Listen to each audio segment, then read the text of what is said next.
There are many different types of labral tears that we encounter in our clinic, and to understand what they are, let's just spend a moment looking at the anatomy. And so again, we have a ball and socket joint, and when we look at the labrum, what we're really talking about is a calamari ring-like structure that wraps around the socket that helps stabilize the joint and provide a deeper socket for stability purposes.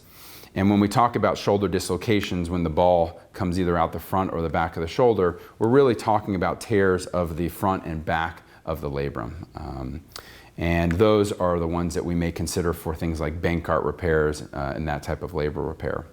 There's also another type of labral tear, and that is one where we tear the very top side of the labrum, and that's called a superior labral anterior to posterior tear, or commonly referred to as a slap tear. And that's traditionally seen in traction injuries. We often see it in our throwing athletes, heavy lifters, and I really consider this more of an injury of the biceps labral complex, because that's actually the area where the long head of the biceps originates.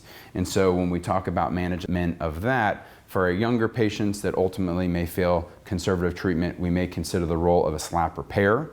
But for more of our 30 to 40 plus crowd, the answer might not be a repair, but actually to take the long head of the biceps out of the shoulder joint and take away the deforming force that is causing pain with that labral tear.